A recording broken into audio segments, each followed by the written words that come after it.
Hi, Supriya. Hi. Good morning and very happy Women's Day. Thank you and wish you all the same. It's like very exciting to see all of you being a part of this journey, the female founders. Very excited to be here. Thank you, Tha- Manmeet, for bringing me Thank you on. so much, Supriya. Thank you so much for doing this and taking out time. I know you have been busy and talking to so many women around this time, but thank you so much for taking out time today. My pleasure. All right, so I have lots of questions for you. I'll begin with the first one. If you could tell us a little about yourself, and then I'll get into the questions. So this is a very long story, and I'm a storyteller. So if I go overboard, tell me, Supriya, that's it. We don't want to know more. Yeah. Um, my life in a nutshell has been very chaotic.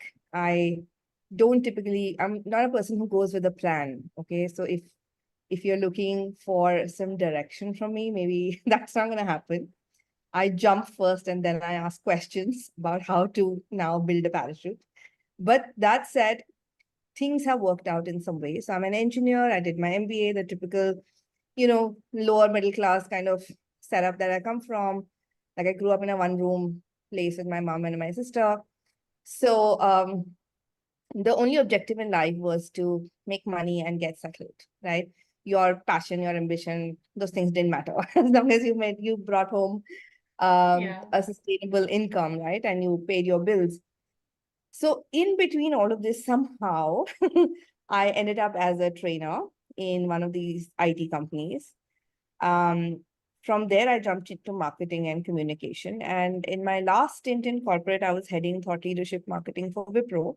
Um, when I realized, so I'm not a creature of habit, okay? It doesn't like, I can't get up at the set time every morning. I can't go do the same thing every morning. So I had taken a holiday with my husband. I was sitting on a beach in Goa and I was like, oh my God, Monday I have to go back to work. And do I want to do this, getting into work at 9 a.m. every day for the rest of my life? And the answer was no.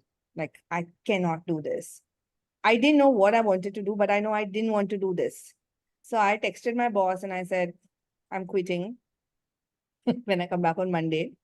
And I went back and I said, okay, here are my resignation letters and whatever. And he said, you can't quit because I just quit. I said, sorry, but this was not the plan.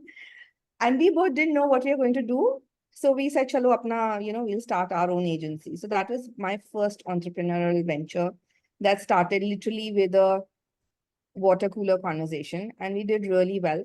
We built, like, we were three partners then, and we got two employees over. And in the first year, we did a crore worth of business with just two, three clients. Next year, we moved to 3+ crores. The year after, we were almost touching 5 crores and we had 40 people. So the agency was going pretty well. Then my son was born. So I said, sorry, can't work 10 hours a day. So I quit the agency and everybody told me again, you have a 3-month-old baby. You have no job. You just quit your only money making, thing that you had going. What are you going to do now? And then also I knew this is not what I want to do anymore. I didn't know what I was going to do. But thankfully, stars aligned, and like Manmeet said, I started freelancing as a content writer, and I made decent money. So in the first year, just because I was working alone, I made around 40 lakhs, which was, I think, pretty decent to survive. And since then, it's been like phenomenal growth. And like she said, now I have set up a company of my own. It's a private limited, and I'm hiring people, building a network of freelancers, and getting bigger projects. So yeah, but that's pretty much about me and my journey. Yes, 100%. I think there are so many things that we get along on, and I relate to you. And so many times I've done this. I've said yes, and then I've figured out and went, okay, how do I do this? Now, how do I implement it or execute it? When I see an opportunity, when I see something coming, it's like, okay, give in. I like this one. We planned that, we should do something on Women's Day, and we Yeah. started almost towards the end. So I think, and your journey is really inspiring, facing things while they're coming your way and not giving up. That's the best thing, that you keep going on and you keep at the next milestone. So thank you so much, Supriya. My first question is that right now, how many clients do you work with in your content writing agency? Uh, six, maybe five, six, five, six. Okay, so Yeah. that's like fingers, six fingers. Yes. I can Yeah. count it. Yes. Yeah. Okay. So my next question is that with these six clients, what is the kind of revenue you're able to make monthly? Monthly. I don't know the Yeah. monthly number. I know my yearly number because I just got my P&L statement. So I've crossed Okay. 1.5 crores for this year. But Okay. That's great. That's another amazing. another yeah, few lakhs is supposed to come in. So let's see. Okay, that's amazing. That's amazing. But I would love to know, and I'm a little confused here, how do you get that kind of a revenue with such a small number of clients? How do you do it? What is the secret here? So I think one of the things that works for me, and I was just having a conversation with a client before we started this, is I don't believe in diluting my efforts across a wide range of people, right? Because I Yeah, think as a business owner, first thing you have to understand is the more people you deal with, the more you dilute your attention and the less quality and relationship you can build with that one person, right? right. So I've never been the kinds to look at hundreds of clients or whatever, and trust me, I've never done any business development also. Clients come to me because they come referred by someone else, right? Right. Where people reach out to me and say, Supriya, you're the only one who can do this. So, let's get started on it. Um, and I actively say no to clients. I was talking at another event the day before, and there was this lady who said how she has a cutoff for employees. Like if they don't align to certain values, then she doesn't hire them. And I said, I have that for my clients. Like if Yeah. they don't align to certain values, I say no to them. But that said, I think because of these things, the six people or the six companies that I work with are very in alignment with what I offer and the values that I live by, right? Okay. So they know that they don't want to go out there in the market and get cheap stuff done, which they have to spend many hours and many iterations to get finalized. They want quick, efficient, quality work, and they are willing to pay more for it, right? So first is I go in with a quality mindset and I said, this is what I'm worth and this is what you have to pay for. So again, just to give you an example, very recently a company had come to me through a referral and they wanted some case studies done. Now, for a Okay. 600 word case study, I charged 20,000 rupees. And I told them that they got a case study written from me. They loved it. It went through without an iteration. But then they came back and said, we have five more case studies to write, but we can only pay you 10,000 per case. Yeah. That's my price point. So I refused it, right? Though if you look at it in some total, it was 50,000 rupees, which is for some people, it's also a monthly revenue goal, right? Right. But Right. for Right. me, my time was worth more than that. So I said no, but Right. I did, like, I'm not rude when I say no. I connected them to other people who can deliver, the budget that they wanted. Right. So even if I'm not working with someone directly, my focus remains on giving value to them somehow, whether that Right. relates to monetary goals for me or not, right? So that's been the sense, work with few people, but build such strong relationships that whenever they want something, they come to you first, and then try and explore other ways where you can work with them, and not just one project, but cross sell and upsell within that company. And they have enough and more, right? So when I was at Wipro, my content budget, and this is, I'm talking 10 years ago, was $1 million. Like I had $1 million to spend on content creation. So I know that Right. companies have big marketing budgets and how those budgets are spread around. And if I even work with one company and I get all of that going, I can easily meet my revenue goal. So I think six is also too much. But yeah, I hope that Right. I hope that answered the question, but that's my Yes, it approach. did. Yes, I did. And I think two very important things that I've understood from there is number one, that have your own set of values, or I think criteria, however one may like to put it, that what kind of clients do you want to work with, and have that boundary, have the realization of how much power no has. And secondly, even if you're doing that, you always keep in mind that you provide value to the client by helping them and assisting them by providing a reference or maybe some other contact. So you don't leave them high and dry. You still help them out if you cannot do it. So that connection, that point, next time when they have something, they might come back to you again. And Yeah. and that time maybe it aligns with you and the monetary goals might align together. But right now, if you're not able to do it, just don't make that connection loose. You can still provide value and not leave them high and dry, is what I've understood. And Yeah, also, always the gains are not monetary, right? Things you're right. work out in interesting ways. So I'll give you an example because mostly I work with IT companies. You can't just put their logo on your website and say, I work with these people. There's a long legal Right. process to get approvals to say, yes, you can use our name. So yesterday I pitched to a client a solution which would have cost them. So I priced it at $30,000. Okay. Okay. And because I have a 5 year long relationship with them, they said, Supriya, our budget is only 20K. Max, I can stretch it as 22, but usse zyada nahi hoga, but I really want to work with you. So that honesty in communication then happens, right? Once you build Yeah, relationship.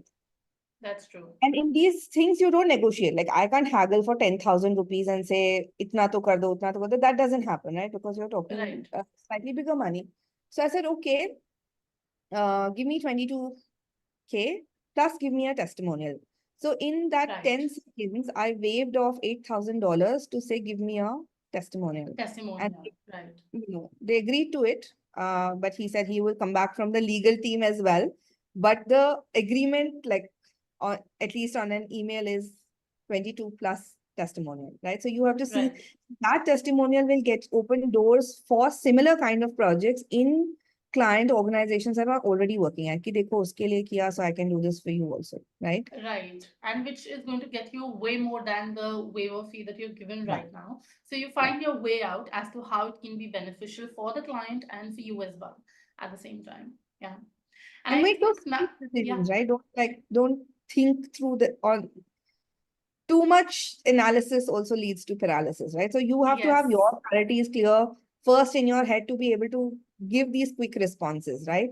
Is right, $8,000 more important or is that testimonial more important? So you need to, as a business owner, you need to have that foresight to say, what maybe this is a loss right now, but in the bigger picture, it will lead to a better gain. Yeah. absolutely. It applies both ways. I just want to bring that point in because that happened with one of my employees. She's amazing. She's brilliant, brilliant. And last year, she had some health issues. So one day she comes to me and she's like, Supriya, I want to quit. So I was like, where is this coming from, right? Out of the blue. And she said, no, I really need to take care of my health and, I can't work. The doctors advised me rest. I said, why do you have to quit for that? So because she was in the system where if you are not able to work for 2 months, you will be asked to leave. She just assumed that there is nothing else she can do, then just leave the Right, company. So I said, no, so again, it's the cost benefit analysis. Not having her work for me for 2 months is more expensive than not having her work for me ever, right? I would have lost a good resource and good people are very difficult to find. So I gave her right, those two right. That's months off true. and I paid her in full for those 2 months, right? So that amount which I shelled out for 2 months has given me literally an employee for life, if there is such a case, but at least for the long term, right? And a person Right, I can right. rely on. So I think those decisions are really important for business owners to make short-term gain versus long-term gain. Right, 100%. So you look at what is going to be, you don't, decide only right now in the moment. It is foresightedness that how is it going to benefit, let's say, in the next 5 years or 5 months. And that is how you make a decision. And Yeah. relationships always over transactions. Like Yes. that's the rule I live by. Relationships are always important, transactions are not. Right. Because I think transaction happens because of the relationship. If you lose a relationship, the transaction will no longer happen.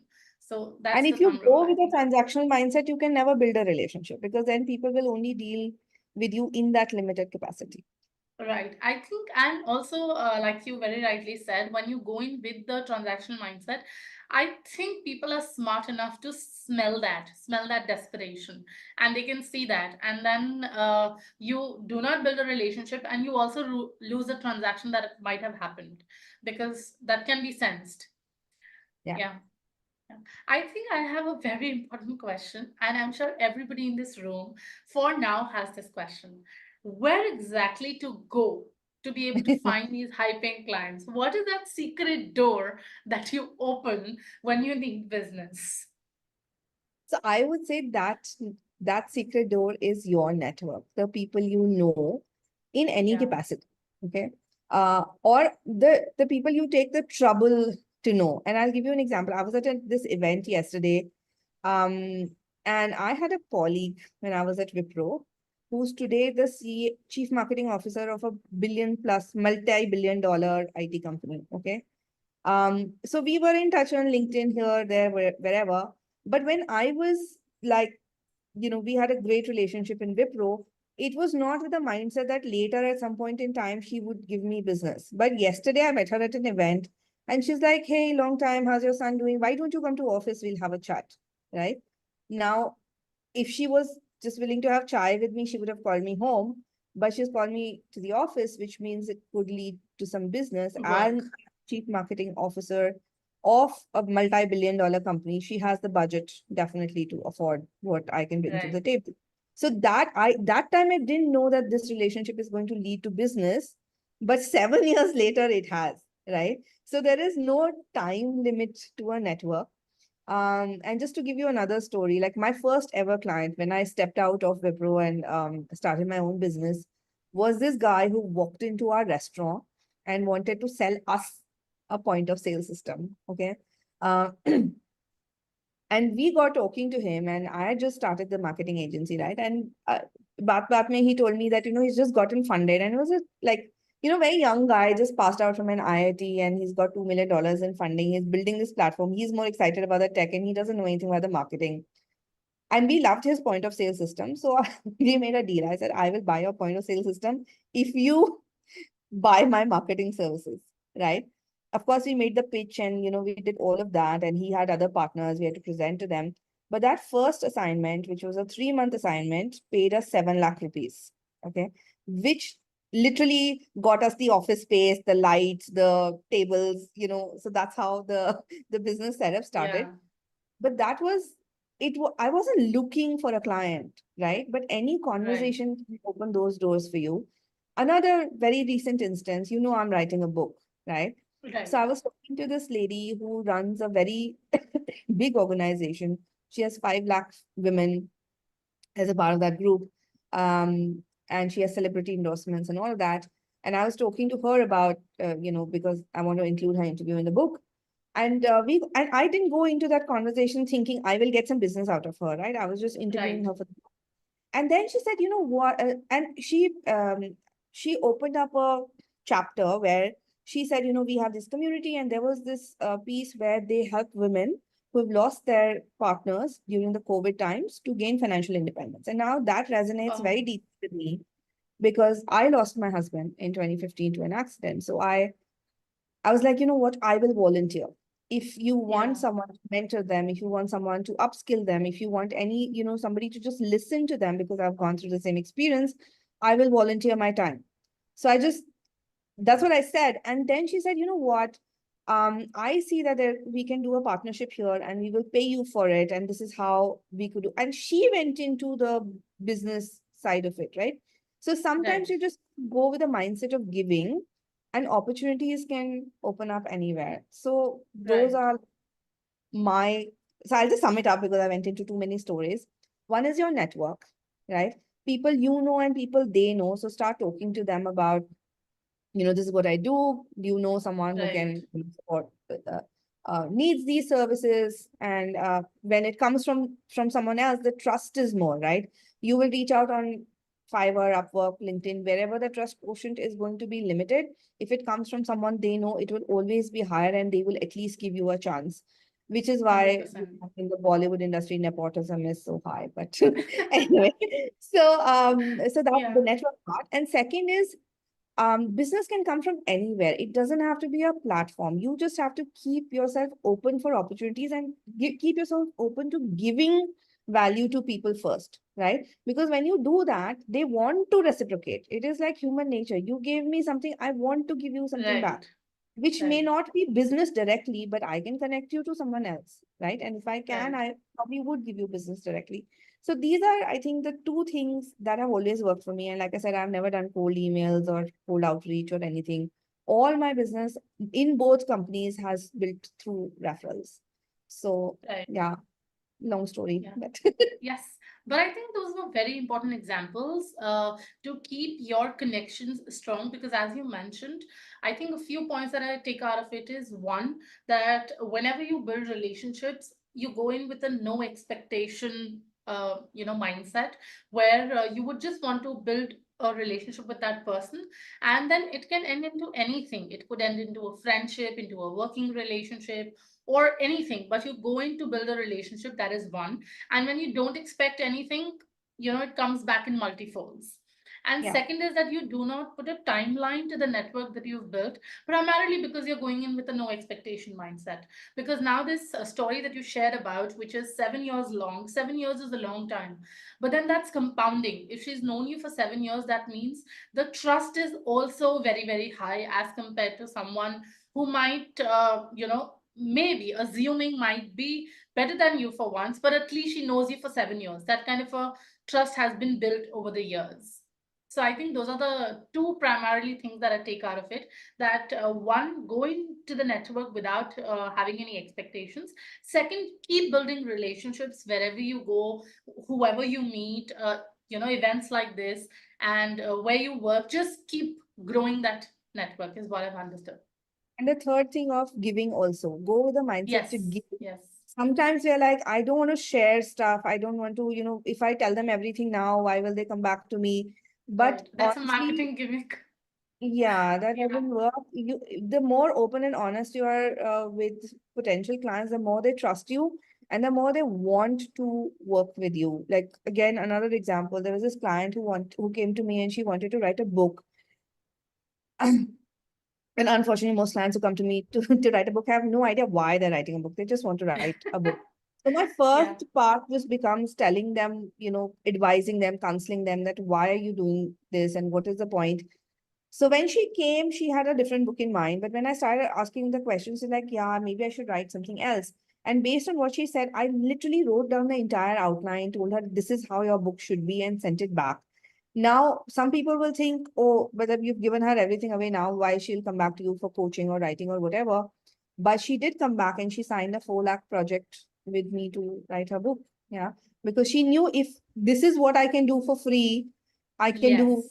more for a paid assignment. Yeah. Absolutely. I think primarily the reason why people feel that, if I give everything right now, people will not move ahead with me. That is exactly the reason they'll move ahead with you, is because they can see a piece of the cake right now in front of them, that what will the whole cake look like, or how will the, bigger picture be. So I think that is exactly the reason why people work. And I have the same mindset. I don't restrict myself while speaking to clients as to what they are into, what they would get, or even if setting the first framework for them even before they decide yes or no to work with me or not, because that Yeah. gives them the trust and confidence that I don't come with that, again, desperation, that I'm here to help them and not to just take their money. Yeah. Yeah. Yeah. I think one important question that I would like to ask is, since you've been working with so many content writers, and even if it is any kind of a business that a person is doing, what is one of the biggest mistake you feel that content writers or any business women is doing right now? One of the biggest mistakes that could hold them back in growing their business. I think what the biggest mistake is going in blind, right? Um, Okay. I mean, a lot of people say follow your passion, but it's also about knowing your capability. And that's where most people fall short. Um, because think of it like this, right? If you are if you are buying something, you want the best quality, right? Will you Right. shell out the money for, let's say, a t-shirt which is all, or let's say Torn out. it's torn out, or it's very low quality cloth or something, you are not going to pay thousands of rupees for it. You may buy it for 200 rupees because, okay, theek hai, ghar mein pehnne ko you want something, but you're Yeah. not going to like spend money on it, right? The Right. same mindset applies to people who are buying your services, right? If they pay you premium, then they want premium quality. Now, Right. most often, I feel people are very scared to put themselves out there and open themselves up for feedback. So they don't know where they stand in the market. They're chasing clients, they're sending proposals, they're doing work, never hearing back from those clients again. But they don't know what they're doing wrong because they're not done any market research. They have not done any capability assessment of how good I am. They have not opened themselves up for feedback to say, okay, which are the areas I can grow in. And that limits their capacity to grow. Because unless you up level yourself constantly, unless you meet that uh, not even meet, exceed that benchmark that has been set in anything that you're doing, you cannot charge premium prices, right? Why do we Right. pay more for luxury bags versus like a local bag? Because we know that there's some craftsmanship, there's some handmade stuff, there is maybe premium leather, whatever that is. So we know that there is quality and capability there. We don't have any such markers for local stuff that we'll buy off a roadside Right. shop. So that is what you also have to instill in yourself in business to say, like today, I can fearlessly say I'm the best writer that's out there, right? There is nobody Yeah. who does it better than I do. And when you constantly improve, that's the confidence that comes, right? And you're able to go tell clients what I can do for you, nobody else can, right? And which is why 100%. then they Yeah. open their wallets and say, yes, this is the person I want to work with. And you are able to ask and command your price, right? You can say, this is what my time is going to cost you. So I think that's Yeah. that's the issue that needs to be addressed. Yeah, I think that one answer has also already answered my next question, which was that, how do we go about retaining clients? And I think you've answered it already. That is maintaining the quality, maintaining the delivery, and that is the mistake that people need to correct. If they're able to maintain the quality in the delivery and to bring that confidence to the table that I'm the best and I'm the best in my industry, then the clients will definitely stay with them. Why would they go to someone else if they're getting the quality delivery and the best person in the industry to work with? Yeah. Yeah. Yeah. I have one more question. That question has been coming on demand, and I'm going to ask this to every speaker before they finish their session. That is, does excitement and enthusiasm help in the long run? How do you maintain Can you repeat that? your Okay, I'll come again. How does enthusiasm or excitement to keep going help in the long run? And how do you maintain it for yourself and for your business? So I think the answer to that would be, what is it that you're excited about, right? So Oh, I'm yeah, money and financial freedom excites me, right? yeah, I want to have enough money, so that whatever I want to do, I'm able to do that without stressing about it, right?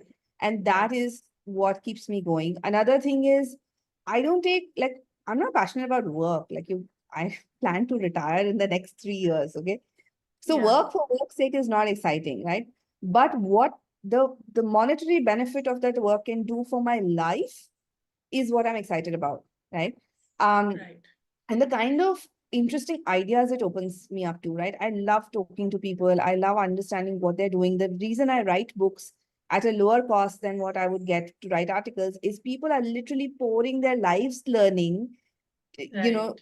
to me for free, like they're paying me to do it. And I get so many amazing ideas. And that's like the intellectual part of it is really, really stimulating for me. So yes, enthusiasm you need to show up every day, but you have to be clear about what is it that you're enthusiastic about, right? Nobody is enthusiastic about the grind. Nobody likes the grind, no matter how much they do it, right? So what is that Right, underlying driving factor that is making you show up every day? For some of us, yes, it could be survival, right? And it was for my mom for a very long time, because like I said, I come from a very disadvantaged family. My mom had to work 2 jobs to get us education. We lived in a one-room house. We literally didn't even have a bathroom inside a house. We had to step out to use the loo. So for her, survival was important, and that's why she showed up every yeah, day. Today, because she has enabled us to be in a place where we can command our price and we can live the life we want, freedom is important to me. And that's why I show up every day. So that's, I yeah. think, what you're excited about, what you're enthusiastic about is the important factor. And once you've cracked that, um, I think that stays with you, right? So I hope Yeah, that. yeah. Yes, I think that's a very powerful answer. Just shaping, changing your perspective a little bit, and you get so much to learn about your own self and your goals. That's, I think, a very powerful one. And now we'll open the questions to the people in the room. If anybody has a question, just raise your hand using the reactions on the Zoom or put your question in the chat, and I'll give you the space to ask questions to Supriya. We have a couple of minutes before we welcome our second speaker. So if you have any questions, let me know. Or have I done a good job of asking all your questions? Let me know. Do you have a question that you'd like to ask Supriya? Okay, Lalita said she has many questions, but I can go ahead with one question. Is that okay? Do you have one burning question that you would like to get answered? All right, I'll put you on the spotlight and I'll give you the permission to unmute yourself. Yes. Hey, Lalita. आपकी stalling journey सुनकर बहुत inspiring लगा और बहुत like अच्छा लगा, बहुत खुशी हुई। और लाइक मैं भी चाहूंगी कि आपके लाइक स्टेप्स पे आगे चल पाऊं।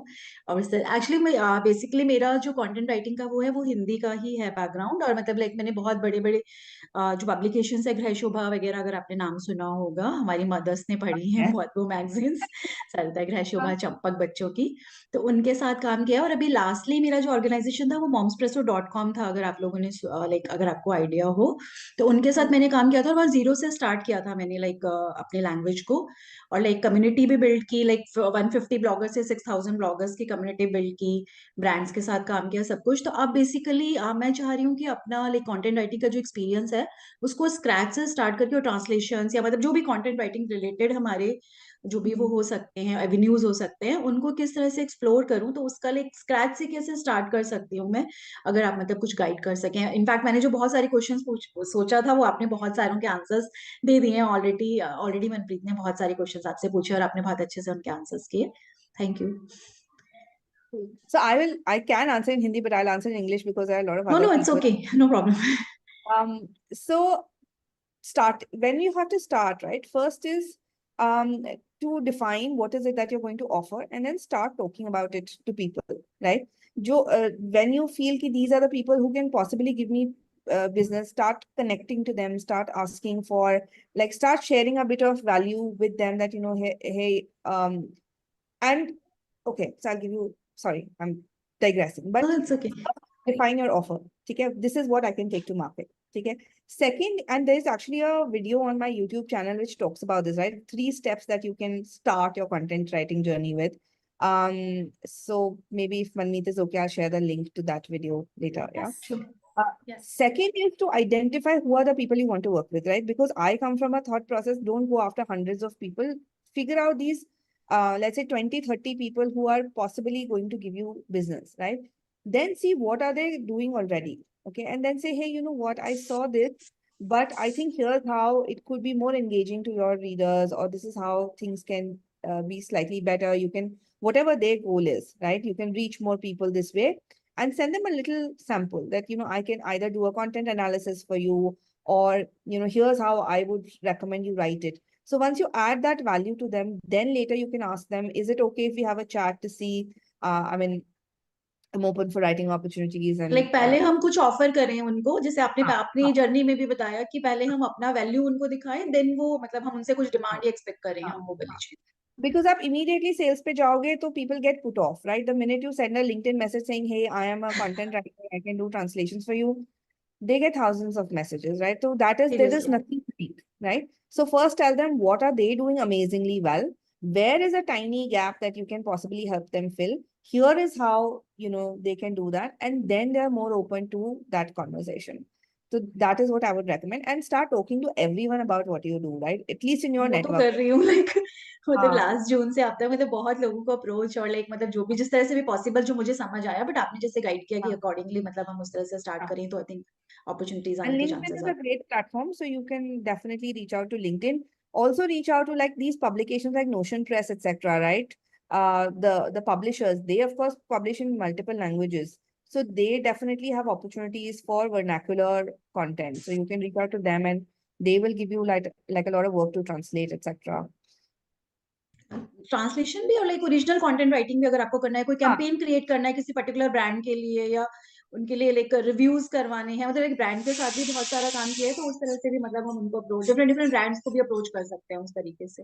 And especially the ones who want to get into vernacular markets. I remember there was this app called SimSim. Somebody's brother, whom I know, had started the app. He was a McKinsey guy. They got a lot of funding and it's apparently doing really well. So they do vernacular content. They do vernacular retail. So of course, they need a lot of content written for their products and things like that, which you can do. Blogs they need. So I think opportunity to bahut hai, but you have to identify those people and reach out to them. Okay, thank you so much. Thank you For so your much, guidance. Lalita, for asking that question. I have space for 2 more questions. There's one more question on the chat, Supriya. How do you target your audience for the book? How do you target your I'm audience? not I sure. don't understand the Uh, question. Sorry. yeah. Preeti, can you elaborate your question? What exactly do you want to know? How does Supriya target for her own book that she's writing or for the client she works with? Can you elaborate your question a little bit? Okay, until then, I'll take one more question. Samidat, I hope I'm pronouncing your name right. I'll add you to the spotlight and you can ask your question. Go ahead. Are you there? Yeah, I'm just. Can you hear me? Yes, I can hear you. Go ahead. Okay. Ask your question. So yeah, my question. See, my background is I'm mainly a video specialist and a filmmaker. So post COVID, I have expanded. Like I used to write as like when I was like very like when I was a kid. So I used to write just for passion, stories and poems and all that. But like little bit of Hindi and more of English. But post COVID, I started branching out on that. Now, what I have a question regarding, not into filmmaking. That's a different vertical. I get that. So, firstly, like for example, it's more into marketing because as a freelancer, like I'm not an MBA graduate. I'm a creative industry graduate. So, as an MA in filmmaking. So I would like to understand, like for example, on Instagram, say Instagram, Twitch, blogs. So I'm then on multiple social platforms. I'm then on LinkedIn as well. So I would like to understand that when you're trying to do organic marketing for your content, I got the value part. I've attended multiple podcasts which talk about consistency, value, and all that. I get it. All that makes sense. But how is the writing style different? Number one, in like across the platforms. How do you stay relevant on say with special mention to say Instagram? Because like I'm trying to reach out to like small businesses there because like really small businesses, micro businesses are on Instagram, like the bigger businesses are on LinkedIn. So like I'm trying to reach out to them. Like for me as well as for my studio. So that's one. Number two is how do I how do I decode that organic marketing? We have space for one question. Can you keep your question crisp in one line? Yeah, done. So basically, what I was trying to ask is that if you can elaborate on how do I approach organic marketing on, say, a platform specifically like Instagram? That's my question. Okay. Okay, thank you. Yes, I Sophia. am going to disappoint you, Somdatta, and I'm going to say maybe Sadhna or Manmeet are better place to answer this question because maybe it's counterintuitive, but I don't market myself. I'm not somebody who posts on LinkedIn or on Instagram. You'll see just my kids' pictures out there. So I haven't leveraged the traditional marketing streams to build my business, right? Mine has come very specifically, very strongly from my network. So I will pass that question on to Manmeet. I'm so sorry, but not my forte. Yes. Uh, Yes, can Soumidata. I ask Thank the you second for asking question? that question. Yeah. Yeah, can Go I ask ahead. the second question? Maybe that's relevant to ma'am. Okay. Yes, please go ahead. But keep Okay, it so concise. that One yeah, liner. yeah. So Yeah. that's basically it's a one-liner. So especially say into the content writing, digital marketing space, especially when I'm helping out other people, given that I have very small, like I have bigger brands on the video side, but content writing very small brands. So I don't have a brand. So in that case, how do you beat this concept of being very undervalued? Like, they don't pay you at all because you don't have a brand. So how do I negotiate and give them like, okay, I'm providing value, even though I'm not a known name, I'm actually writing well. So how do you do that? How do you negotiate that balance? I Yeah. would always put out a sample first. Like when I started freelancing, my non-compete agreement with my existing partners was that you can't reach out to any of our existing network, right? For the next 2 years, which meant I had to build my business again from scratch without being able to reach out to any of the people I knew. So I went to the network, like the level after, and I told them, can you connect me to someone? So a real estate brand came up. Now I know nothing about real estate. I don't even like, I'm not even a house buyer. So they said, do you have any experience in real estate? And I said, no. So they're like, are you sure you'll be able to write this? I said, you know what? I will do a sample for you. You decide whether that's good enough or not. And then based on that, we can take this conversation forward. So I did that free sample. And that time, which was like 2018, several years ago, they paid me then based on the sample, $3,000 to write a 700-word article, which is fairly a good rate. Given that I was just starting out that time by myself and I didn't have a brand. So showing them the value by doing these free or pilot projects is a way to tell them that, okay, you may not be known, but you have a lot on offer. Like the quality is impeccable. I hope that answered it.